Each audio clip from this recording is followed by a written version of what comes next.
Hey there, welcome to this episode of Author Success Show. The special guest we have today is Mary Adkins. Mary is a writing coach and the founder of the Book Incubator, a 12-month program to write, revise, and pitch your novel or memoir.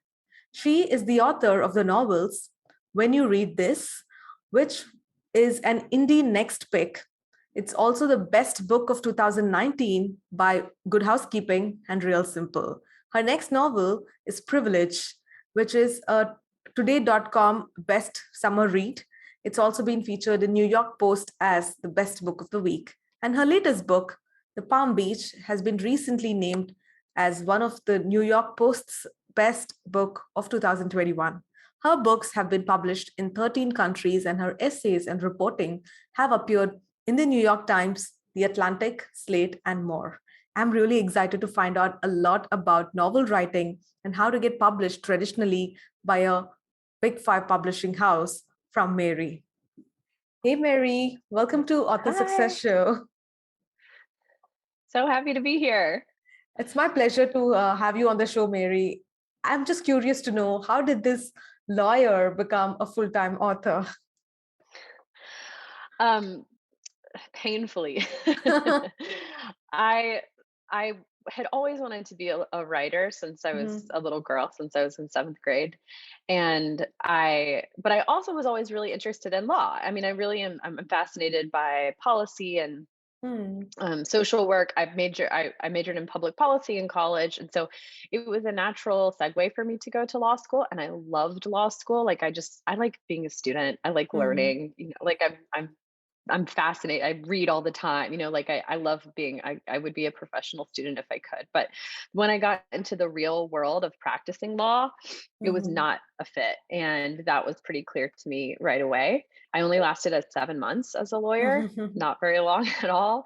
And I left law after 7 months to write, to really focus on writing, and just hobbled together odd jobs to pay my bills while I was trying to make that a priority. So I became a tutor, started tutoring people for a test prep company, teaching them the law school admissions exam and some other graduate level tests.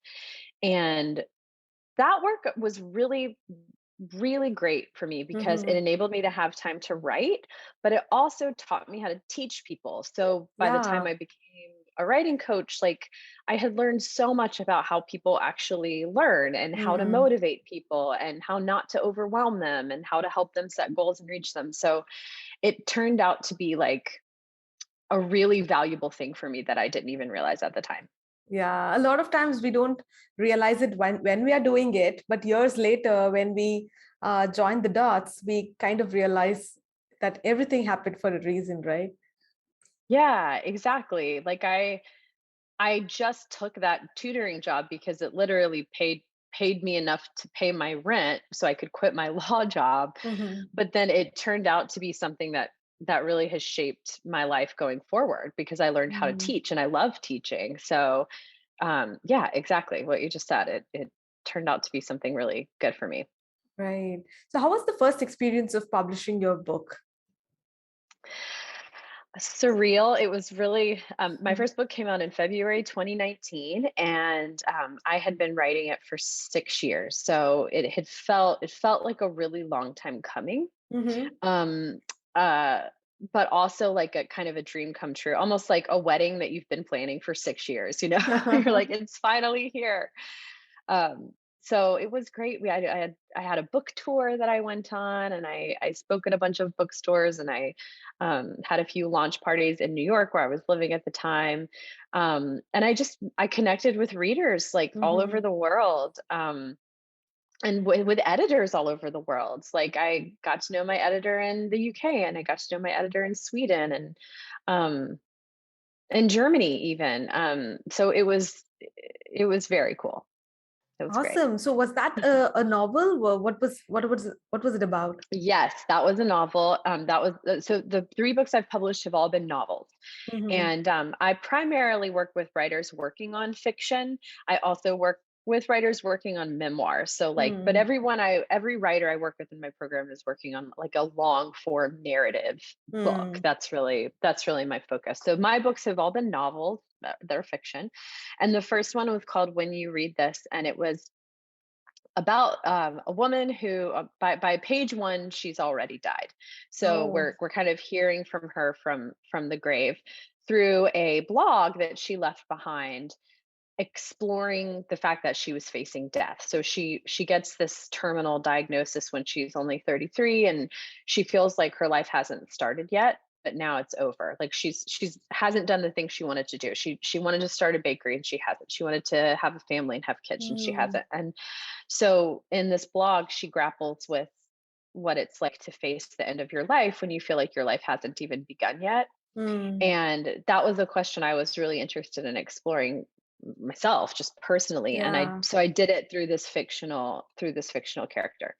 Right. And a fun fact that I don't tell people often is that that was really the first, like, a novel was the first fiction I ever really wrote. Like I had Mm. never, it's not like, oh, I wrote short stories all the time and Mm. like got those published. Like, no, You this was directly my went for the first. long form. Yes, I published essays about me. Like I had written some nonfiction short Mm. things and published them, but I had never exactly. My first fiction was like long form fiction, first thing. Right.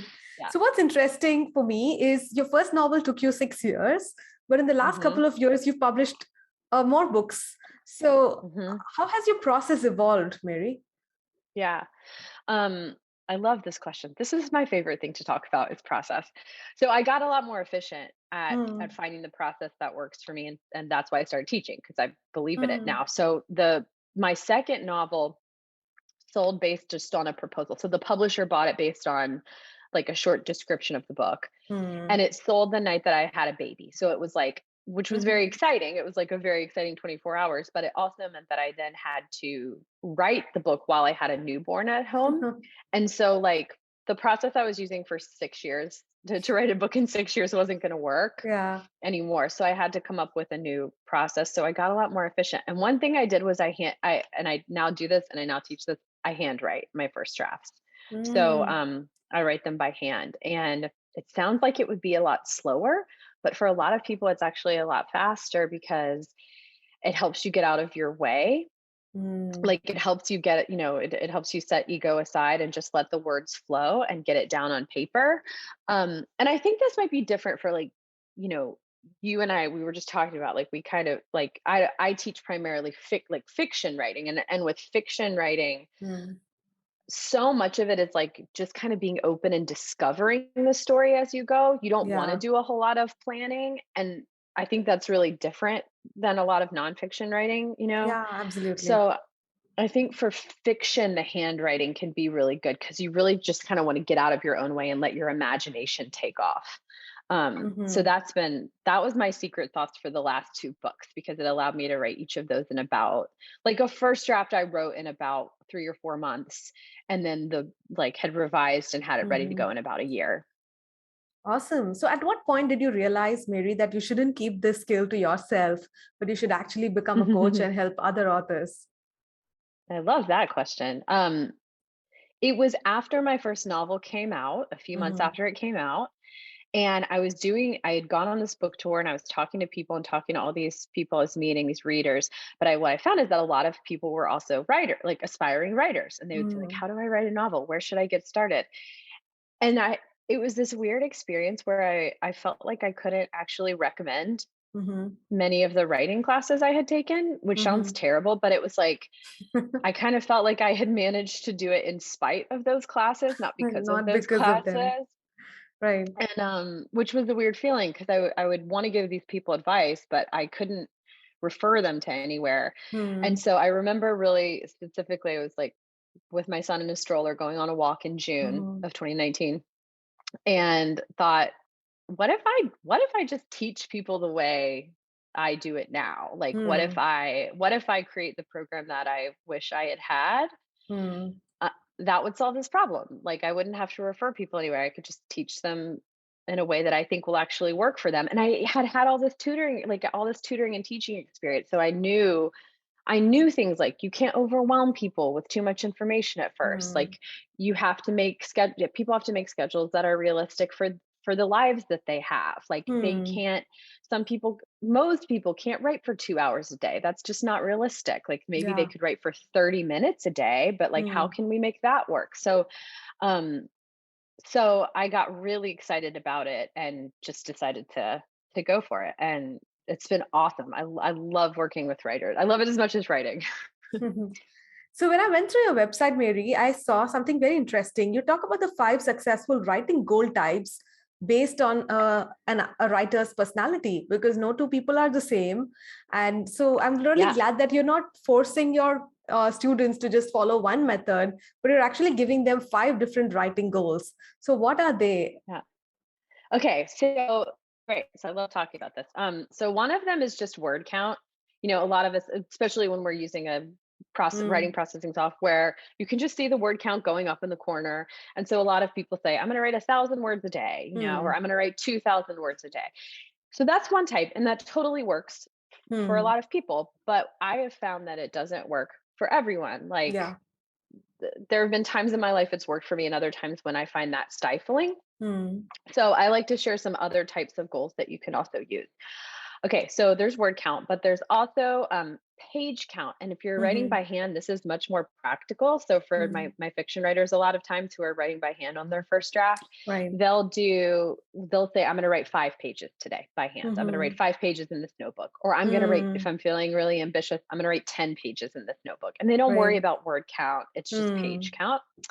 Um, another, and by if anyone's like listening, I encourage you to think about, like, when I say these, which one makes you think, oh, I like that one. Like that Yeah. feels good to me. Like you want to do the one that feels good. Mm. I really like the page count one. Other times I've really liked scene, but writing by Mhm. scene. So this would is really specific to people who are working on story. It's really Yeah. narrative work, like storytelling, but you basically decide, okay, well, what am I going to write next? I need to write the scene at the mall. Mm. So today I'm going to write the scene at the mall. And if that's 100 words, if it's 10,000 words, if it takes me 15 minutes, if it takes me 2 hours, whatever, I'm just going to Yeah. get the scene done. And when it's done, Mm. it's done. Really like that one too, especially for people who don't like numbers, you know, who Yeah. get intimidated by numbers. That's a good one. And then the last two are time based. Mhm. So people saying, I think a lot of times when people are like, they really have a hard time blocking out everything so they can write, it can be helpful to say, okay, from like 6 a.m. to 7 a.m. every morning, that is my sacred writing time. And I'm going to sit down Mm. and I'm just going to devote that time to it. And even if I only write 10 words, I write one sentence, I know that's my 1 hour that I'm making sacred Mm. about Mm. writing. Um, so that's one, is like the time block, then deciding when it Yeah. is. And then the last of the 5 is deciding how much time you're going to devote to it in the day, but it can be anywhere you want it. So it could be like, Mm. okay, I'm going to find like 3 20-minute blocks somewhere in my Yeah. day. And wherever I end up having them, I'm going to write. So I'm going to write for 20 Mm. minutes here, 20. It's almost like when you're trying to fit in like exercise and you can't devote a whole Yeah. hour. You're like, okay, I'm gonna every hour I'm gonna stand up for 5 minutes or Mm. something, you know, or I'm gonna like drop down and do 10 push-ups, once in the morning and once in the afternoon. Like you just find Yeah. these little pockets of time. Right. And I've known people who have successfully written a full book in all of these methods. Mm. That last one, there's a doctor I've worked with who wrote her, she was a doctor in a hospital during the pandemic, so she was very busy. So she would write on the notes app on her phone, just like on her smartphone, like the Mm. notes app on her smartphone, when she was just in between things. And it Right. it did take her, I think it took her about a year, but she finished an entire novel that way. Yeah. Which I think is so inspiring. Absolutely. And I think I used the time based method when I was writing my book. I knew that I had to just write for 1 hour. Right. But now, Yeah. as you spoke, I realized it may not work for everybody. Each person is different, right? Like this Yeah. person that you just told about, she was writing in her notepad, but she took a lot of time, but she still made it happen. So I think if somebody is really Yeah. committed, they'll figure out a way. And one way Yeah. that you're also mentioning, and you speak about this, Mary, is the 4 notebook method. What is that all about? hmm So that's for so this is my method of writing your book by hand, and it's called the Uh, 4 notebooks method. And it came out of the fact that, to go back to my story, I had this baby. I sold this book on a proposal, which means I now had to write it, the Mm, novel. And I started writing by hand, and that was working really well for me. But the problem was I didn't know how much to write, because on a mm, computer you can see how many words you have yeah, or how many pages you have, but by hand it was like, how many of these journals do I need to fill before I have a whole book's worth of material? I had yeah. no It's idea. very tricky to measure that. Yeah, so I basically figured out that if I had 4 notebooks and I wrote on 100 pages in each notebook. Okay, so that Mm, could be like, and people can think about that like, you can, if you're writing on the fronts and backs, fine. If you're only writing on the fronts, fine. But you just need to be writing on about 100 pages in one notebook. Okay, mm, so if you're doing that, then 4 of them will be a solid length of a full length adult book, whether it's mm, fiction or nonfiction. Um, and then once I figured that out, I realized that for people who are writing a story based on the 3-act structure, like the kind of the kind of classic story structure of yeah. like a character overcomes a problem and comes up with a new solution and has a perspective Mm, shift. You can set like a story goal for each notebook. Like in this notebook, my character is mm, fighting a battle. In this notebook, my character is whatever. And if you do that, set a story goal for each notebook, it also that paces your story for you. So mm, that stuff is happening, and you're writing according to this tried and true kind of story structure. right. Um, so that really excited me to figure out, and that's what I teach that as part of my program, so writers can use it if it works for them. It doesn't work for not everyone wants to use that particular story structure, but if Mm-hmm. they do, and not everyone wants to write by hand, but if they do, it's a cool way to do it. Yeah. And typically, if this needs to be typed out into a Word document, how many words would it actually be? So about between 65 and 70,000 is the goal for the Ah, first draft. Yeah. yeah. I think that's the perfect word count range for a novel. Yeah. It's great. It's perfect. And um it's not, some people are like, "Oh Mm. no, I just wrote a novel and it's 80,000, or I just wrote a novel and it's 55." That's fine. Like Yeah. there's a range, and when you Yeah. revise, you'll add some, and but that's just something good to shoot for. Like Yeah. 65 to 70,000 is a good target.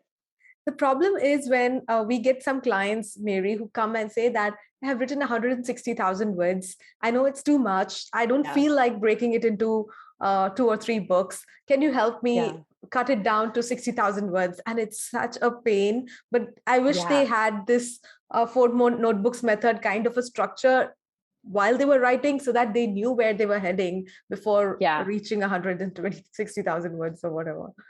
Yeah, because it's good that because 160,000 words is like too much for most people to read, right? Like Yeah. unless it's like an epic Hmm. saga that, yeah, that people are, I mean, it's going to be this thick, right? If it's that long. So, Right. yeah, that's hard to trim down.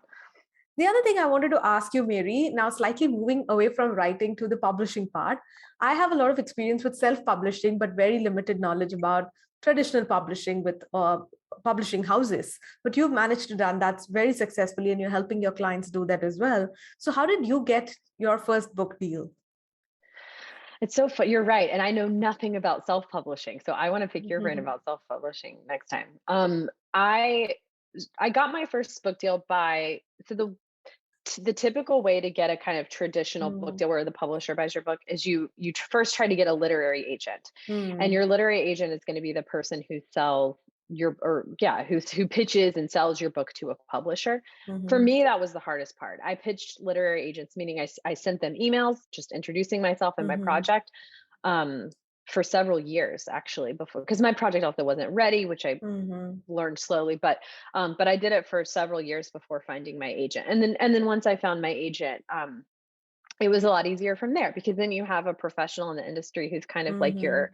they're literally your advocate, and she Yeah. knew how to navigate that, and she knew who to send the manuscript to at publishers, and I just kind of went along for the ride. Mm, But it's that part of getting the literary agent, I think, that is really, it's the hardest part. You have to take a lot of rejection. It mm, has to, you kind of have to have thick skin, but all writers all writers have to go through that if you want to go this route, if you want to go the Yeah. traditional publishing route. And everyone I know who eventually got a book deal got rejections from maybe 60 or 70 agents first. So Okay, you just that's something accept very that it's a new lot. because I was under the impression that it's the publishing houses that would reject the author, but it's also the literary agents who will choose if they want to work with you or not, is it? Yeah. Yeah. Then that's where you really face the rejection, because your agent, Mhm. when the publishers reject you, your agent takes the brunt of that. Yeah, it's not And a like direct you just need, rejection, right? Yeah. exactly. And you just need one person to like it to get the book deal. So like one Mm, publisher. So the most painful rejection is the rejection from the agents. That's really the yeah. hardest part for most of us. Yeah. So, what's a smart way to look for good literary agents? Because I'm sure, just like a good editor and a bad editor, there will be a good literary agent and not so good one. So, how Yeah. does one differentiate if this person has potential or not? Yeah. So literary agents are all going to specialize in different things, right? Like the Mhm. same literary agent isn't going to sell cookbooks and thrillers, like Yeah. thrillers or mysteries. They might Mm, actually, a number of them do, but I guess my point is that like they all have very specific interests, and mm, you want to find one who wants to represent a book like the one that you wrote. So, mm, the best trick that I've ever learned for doing this is to find a published book that's like the one that you wrote, a mm, traditionally published book, so one where someone had to get an agent to publish it. So, you would know that by, it's like, was it published by Penguin Random House or Simon and Schuster or something? And mm, if it's like yours, the book that you've written, go to the acknowledgement section of the book. So you kind of have to be in a bookstore to do this. You can't do it on mm. Amazon with just the preview Yeah. usually. You have to be in a bookstore. You go to the acknowledgement section, and every writer in the acknowledgement section thanks their literary agent. So Mm. you get their name, like, oh, Patrick Moore represented this book that's like mine. And then you email Patrick Moore and you say, because, and it's also helpful to do it this way, because then it's a good way to introduce yourself. You say, hey, I know that you represented this book, Mm, The Night Writer, which is a lot like the book that I just wrote. Would you be mm. interested in seeing it? So that's my favorite way for finding literary agents that might be a really good match for you. That is such And a smart tip, Mary. Instead of doing a random Google search, literary agents in New York or something like that. yeah. Yeah. I mean, because I've made the mistake of doing it that way too. Like when I Right. was first starting out, just sending a mass email to like Googling Mm, literary agents and just sending out 200 of emails that were identical. And it doesn't work that way that well, because people can tell when they get a mass email, right? yeah, You're not like, it absolutely. doesn't feel personal, and Mhm. you don't need to do it that way. Like you have a better chance of success if you find the people who really Mm, might be interested in your book and you send them a personal note. yeah. It takes a little more time, but like Mm, ultimately it takes way less time, like in the long run, I sure. think. Right. Yeah. So once you send out this personalized email, does this email have your book's draft or a proposal, or is it just an email checking if they are interested? Okay, great question. So in between the time when you found their name in the book and when you send them the email, you Google them. And when you Google them, just like we do before first dates these days, Yeah. and when you Google them, you'll find on their website, they'll tell you exactly what to send. So they'll say, send the first 3 chapters of your book, or paste the first 10 pages of your book into the body of an email. Hmm. And you do exactly what they say. So they'll tell you what to do. Some ask for you just to send an email telling them Hmm. about who you are and without attaching anything yet. Hmm. Other ones want you to go ahead and attach some pages. So it just depends on the agent. Sure. So once, let's say that you find a good agent and they have liked your email and they are showing interest in representing you and your work. What happens next? How does the commercials work? Do you have to pay them upfront, or do they get paid only after they find you a publisher? Yeah, that's a really good question. This is important because I've seen people been be taken advantage of, or almost taken advantage of, in different arrangements. But what's standard is that you don't pay the agent anything up front. They Mm. will make a commission based on what they sell your work for. And the standard in the United States right now is Mhm. 15%. So they'll take Okay. 15% of whatever they sell your book for. Mhm. The other standard right now is 20% abroad for foreign rights. So 15% when they sell your book in the US for Mm. whatever they sell it for, and then 20% if they sell it outside of the US. Okay.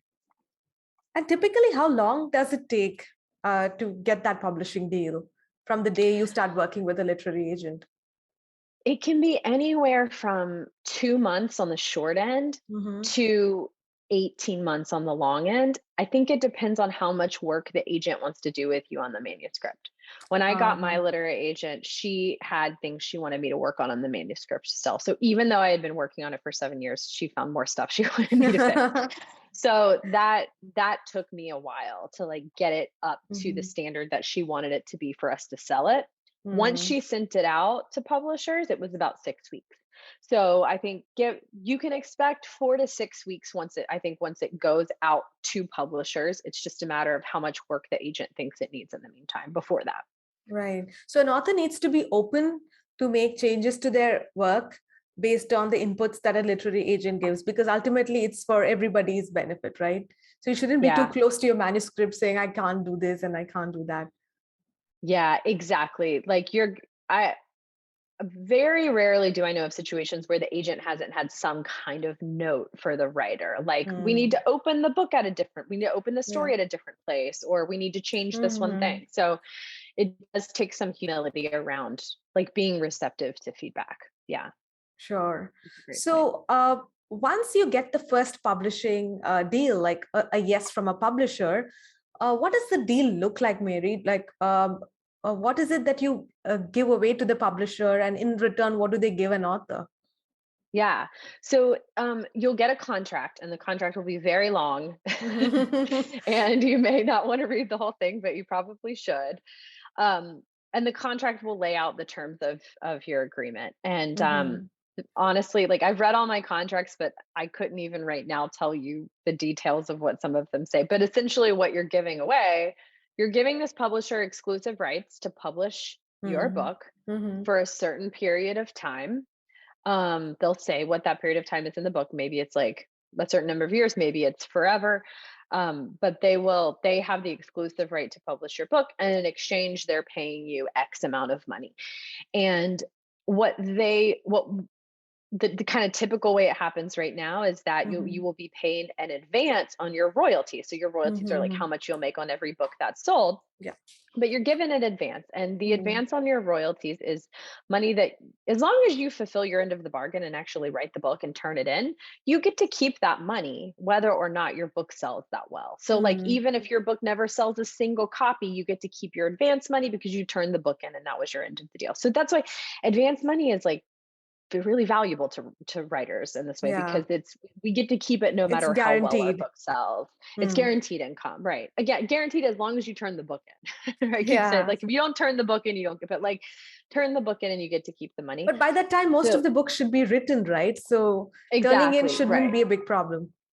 Exactly. Yeah. So that's why I don't think you don't hear about this being a big problem very often, except when a Mm. writer's like, they sell it on a proposal, so it's not written yet, and then something comes up and they're Yeah. like, I don't want to write it, and then they Yeah. breach their contract, Especially but for that's so rare. for their subsequent books. Like if your publisher loves your first book and they give you an advance for their second book without even reading the Right. book, then it's the Yeah. author's responsibility to turn it in within that To turn stipulated it in. time. Yeah. Exactly. Yeah, Okay. exactly. And the advance money too, I think sometimes people find it helpful to know how it's paid Mhm. out. So it's typically paid out in 3 installments. So like, if you got Okay. an advance of $100,000, you'd make about 30, a third of that, 33, right when you sign the contract. Hmm. You'd make the next third when you turn in your final draft. When they approve it and say it's done, it's going to production, we have no more edits, and you'd make the final third like the day it's published, when it actually hits shelves. So they Hmm. space it out into thirds. Yeah. So when I work with authors, Mary, what authors usually tell me is especially if they're considering traditional publishing, is they would tell me that let me see if I can get some good deals from publishing houses. If the deal is not good, I'm going to self-publish it. So what Yeah. would you consider right now in the year 2022? What would be a good deal for a first-time author in terms of the advance money?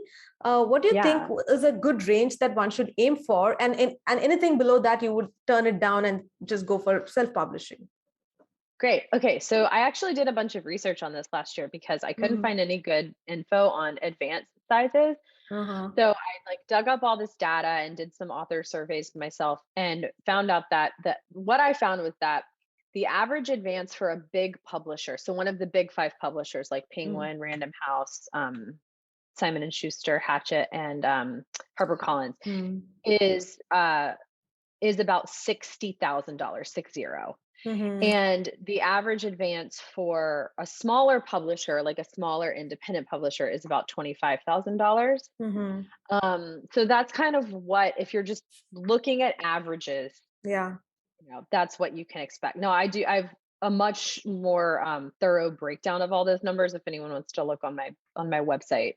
Mm-hmm. But where I like really break it down by genre and everything, but Mm-hmm. those are the basic averages. So I think the question, when I hear you say that, like that makes total sense to me as an approach. And then I think one other thing for people to consider is like what they value in terms of like really what they value, right? So when you get a traditional publisher, you're giving away rights, but you're also like giving away a lot of the work, Mm. right? Like so they distribute it, they market Yeah. it, they find the um but you're giving away rights, right? And like you have a lot less control. But you get money. Like there are all these things to weigh. And so I think it just Yeah. depends on the person and what they value. I don't know. I would love to hear how you think about that too. Yeah, that's what I also tell Mary. Some people, the most people that we work with are entrepreneurs, and they usually have an online course or a coaching program which is tied to the book, and that's why they cannot let go of their rights, because they want to Yeah. do so much behind the book. And probably some of them already have a huge audience, and they do not need the support of a publishing house to do all the work, because they have an Right. in-house designer. They can Yeah. outsource the editing. And so in those cases, I recommend them to just self-publish their book. But Yeah. if for somebody, spending $10,000 to get a book done professionally is a huge budget, especially if it's a Yeah. novel, then I would encourage them to first, try their luck with traditional publishing. And if they get a good deal, then I think they should take it up and not try doing everything themselves by Yeah. self-publishing it. I love that. I think, yeah, I really like your point about audience size because I think if you don't have any, like if you're someone who just wrote a novel and you have your audience is your family, like it's going to be a lot of work to find an audience. Like Right. it's not going to be, it's not a situation where you put your novel online and the readers come, Hmm. I think for most of us. But if you already have a big audience, like great, like you already have a direct line to them, and Hmm. you don't maybe you don't need a middleman at all, like Yeah. why even look for a middleman when you already have that relationship and you can just speak to people directly. Right. Yeah. And typically, as per the industry standards right now, Mary, what is the kind of uh, profit percentage or the royalty percentage that a publishing house is happy to give to an author? It varies by book, by the type of book the person buys. Like for an Hmm. ebook, it's like 8% or something. And I'm not Okay. going to get these right because I haven't memorized them. I also have these on my website somewhere. But like and then it goes up to 15%, maybe even 25% if it's a hardcover. Like so it just based on the kind of book Hmm. the person has bought. The Hardcover, format of the paperback, book. ebook, Hmm. audiobook. Exactly. Yeah. Right. So if a person gets a deal from a big publishing house, then it's a no-brainer. If uh, HarperCollins Yeah. or Penguin wants to publish your book, then definitely a person will go for it. But there are a lot of these small publishing houses, and some of them are not well known. So in that scenario, how does an author decide if this company is legit, and will they really do a good job of distributing and marketing the book? How does one find that Yeah. out? That's great. So what I'll do with my clients when they get an offer like that is go to the publisher's website Mm, and first of all just kind of take a good first impression. Like does this look like a mm, professional site? Does this look like someone I want to be because you're affiliated with your publisher, right? Like mm, you know don't judge a book by its cover, but also you kind of can, like, Yeah. is it, does it look legit, or does it look like someone threw it together? Did they invest in their web presence? Like, I think that matters. And so checking it out, what's your first Mm, impression? And then look at what else they've published and how are those yeah. books doing? Go look at them online. Do they have reviews? Are people reading? If a book doesn't have any reviews, that's a pretty good sign no one's reading it, right? Like, Mm, they're not getting it out there in front of people. It's not being marketed effectively. mm, So is it getting reviews? Is the way that it's been set up on online platforms like Amazon or Barnes and Noble online, like, are does it look like you want it to look? Is someone from that publisher putting in the work to make sure there are blurbs, that maybe there's like mm, a Kirkus review, that there you can preview a little sample of the book. Does the version of the and I don't mean your book because it's not on there yet, but I mean someone else's book that they've yeah. recently done. Like, does it look good? If you were this author, would you be happy with what you're seeing? Mm, I think that can tell you a lot. Like, I know that's not that much legwork, but I find that usually when people just do mm, those few steps that I just said, it's yeah. a very clear yes or no. It's either like, yeah, this looks fantastic, I would be honored to be this person, or it's like, I Mm. no, no, I don't want to be this person. I want to wait for something better. Yeah. In fact, some of our clients, before they work with me, I get to know this much later, right? After they publish their books, they tell me that, you know what, I spoke to some of your previous clients and they told me good things about your work. And that gave me the confidence to work with you. And I'm sure with Yeah. traditional publishing as well, authors can do that. They can just, not other than what you mentioned, right? Checking the books online and seeing if the quality is good. They can also reach out to Yes. some of the previous clients to see if their experience was good. Yes, I actually, until you said that, completely forgot this until right now. With my first book, I was offered a deal from a small publisher, Mhm. which I remembered that, and I turned them down. But I forgot the reason I turned them down is because I found someone they had published. I didn't ask them to refer me to this person or give a contact email. I just found this person's contact email to email them Mm. myself. Asked what their experience was like, and they said, it hasn't been that good. We've had all these problems. And that was so helpful because then I had my Mm, answer, right? So, yeah. Yeah, that's a yeah. great idea. So once you finished the first book, Mary, was it a lot easier to find the right publisher and the agent for your subsequent books?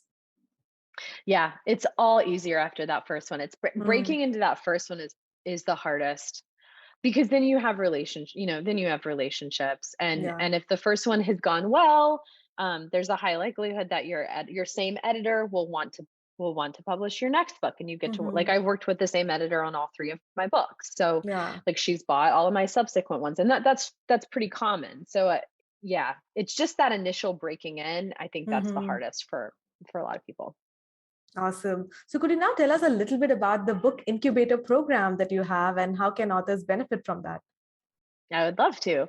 So this is the program that I run, that I Hmm. started, after my first novel came out, and it's a 12-month program for writers who are working on long form narrative books. So they're writing novels or memoirs. That's really our focus. Hmm. And over the course of 12 months, I help the writer write, revise, and pitch their book to traditional publishers. So we're really going the traditional publishing route, since that's Hmm.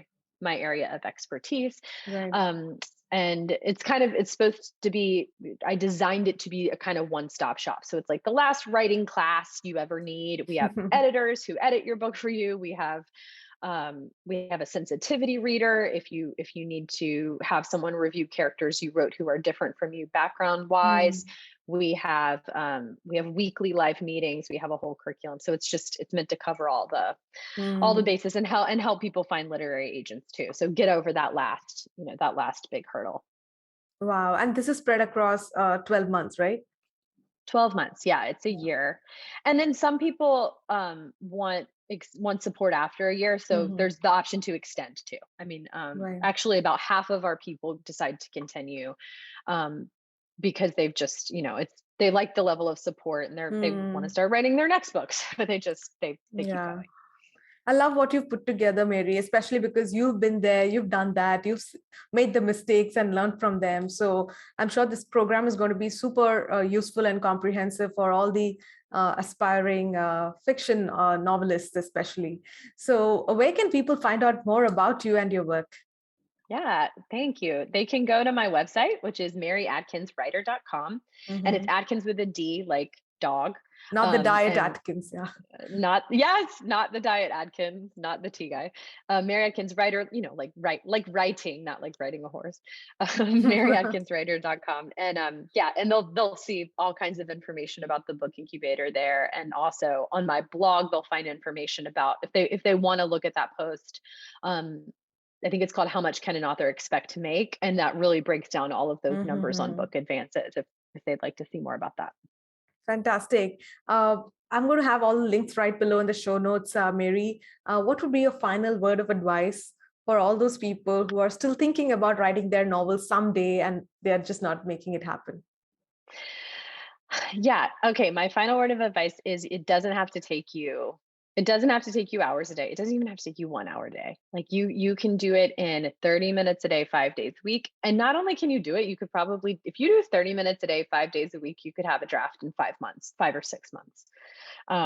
So you can make it a reality if you want to, which I know is not what some people want to hear because it's nice to have the excuse that I don't have time. Sometimes it's nice to Yeah. have that excuse because it's scary to realize you actually do have time. But if you really want to make it, make your dream come true, you probably actually do have time. Yeah, that's very reassuring, especially for busy moms like you and me who Yeah, have so many things to do and yet want to write books. So thank you so much, Mary, for coming on Author Success Show. It was a pleasure to talk to you. it was such a pleasure. Thank you. Thank you for having me.